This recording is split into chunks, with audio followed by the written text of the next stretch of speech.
listen to this stream. So once again, Colorado loses again and gets smoked. But well, they got smoked for pretty much, the first half of the game, and then they made a run, but too little, too late. So they've given up almost 100 points in back-to-back games. Apparently, they have some issues on defense. Um, Offense, they okay. Need some work. Now, people are saying that they may need to replace their offensive coordinator. I don't know. It's just a little too early for that. But this is why I was warning people and telling everybody to fall back on the Deion Sanders primetime sensation with him being, at Colorado State. Because when these type of things happen, this is when people gonna come out and talk. Now, I ain't bashing Deion Sanders. I don't have nothing against Deion Sanders. I done moved on. I already said why I don't support him all in 100%. And I stand on that, and that's my right. Anybody who don't like it, then, too bad. But that kid, Caleb Williams from Detroit, I think he's gonna, I gotta see more of him to see how he's gonna fare in the NFL. But he did play a great game. He threw 6 touchdowns, 1 interception, if I'm not mistaken. But this is what I was saying about sensationalized Deion Sanders before he's won anything. He hasn't won anything on, on a national championship collegiate level. Can we at least wait till he wins one national championship, or at least put in a position to compete for one, before we make him the second coming of Paul Bear Bryant or, Pete Carroll or guys like that? He got to win something. And that's all I was saying. And I'm not worried about none of you super pro-black Hotep dudes coming on here with that, hey, man, don't talk about the black man and all, because, there's been plenty of times where Deion Sanders have threw the black man under the bus in defense of a, white wide receiver that used the N-word with the ER. So, like I said, I've moved on from it, but I haven't forgot.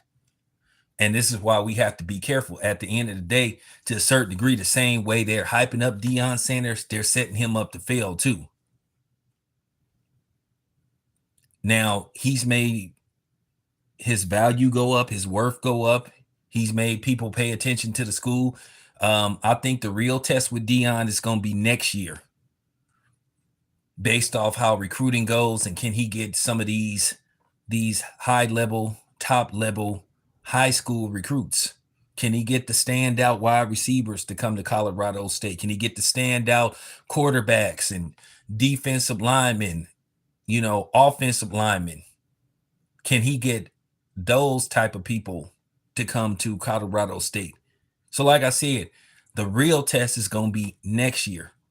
But for people that was sitting up having Deion Sanders going undefeated and going to the national championship, you looking real ridiculous right now, and you took the bait. I didn't take the bait. I knew better than to take the bait because I saw this coming. I knew the first time they lost, this was going to happen. And I knew if they got blew out or they gave up a whole bunch of points, these type of conversations was going to happen. People was going to start. I'm not tearing Deion Sanders down. I was just being objective and playing this, playing this by ear and using the eye test. And like I said, some of y'all had that man the second. I'm serious. Y'all had him the second coming of John Wooden, the football version of John Wooden. I was like, hey, man, y'all got to relax. Relax, man. He's, y'all gotta relax, man. It's too early.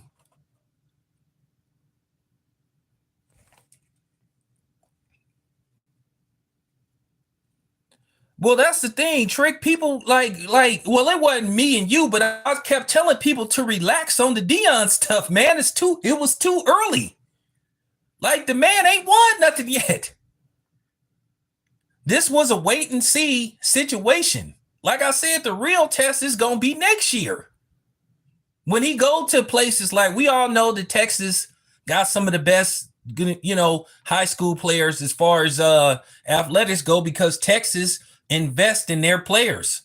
in their high schools. You got Texas building $45 million football stadiums. So they invest in their, you know what I'm saying, their high school sports. And that's why a lot of the top end, high end football players come out of Texas. So that's what I'm saying about Deion Sanders. Deion Sanders. What I'm saying is what happens this season is going to indicate when he sitting up in them living rooms saying, hey, man, I want your son to come to Colorado State. At the end of the day, just let him have a 500 record and then leave it at that. But don't have the man going to the national championship, you know, his first year. And that's just real. The real test, once again, is going to be next year. People going to pay attention and see what's going on, see how see how the play calling works on defense and offense.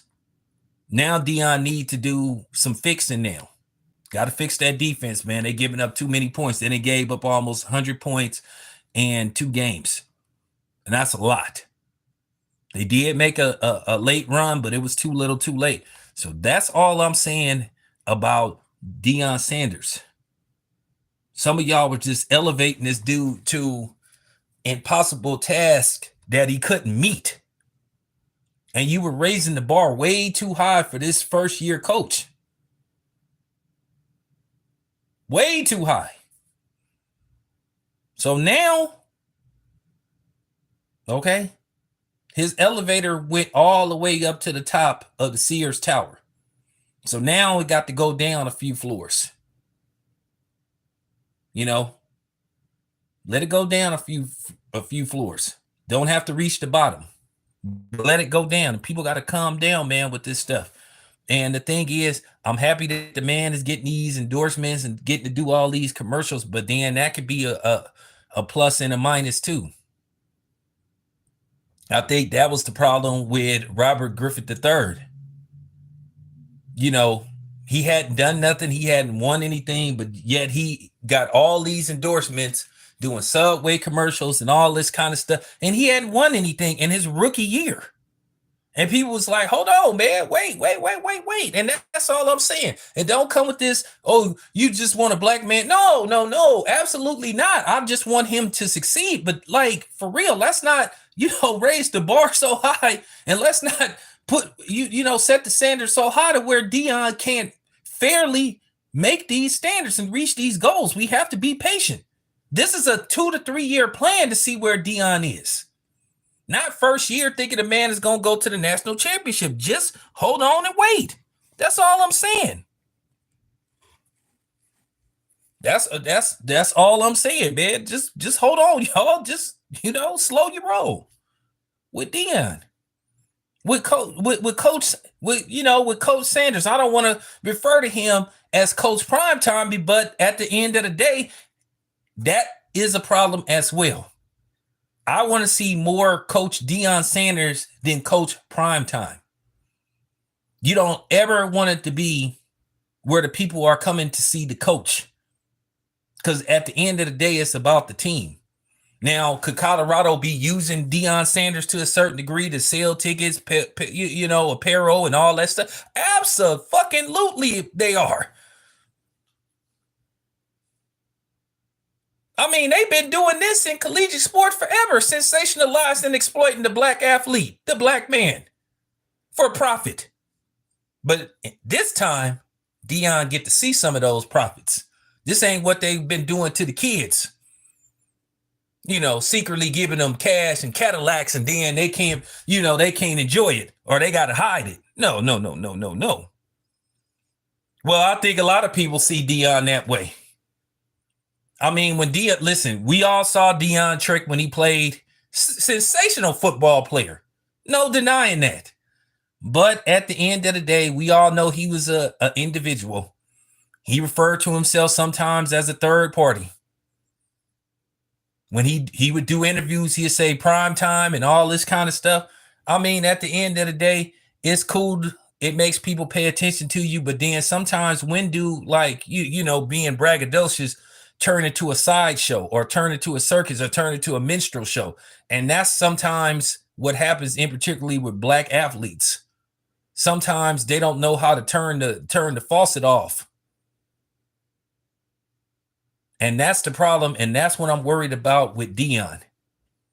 Don't come to Colorado for the wrong reasons. But at the end of the day, do I believe that Deion is being exploited? Hell yeah, he is. Of course he is. Is Deion openly embracing being exploited? Hell yeah. You know why? Because he's profiting off of it. And that's not just, getting a paycheck from Colorado State. The endorsements, the headlines, everything. So that's all I'm saying.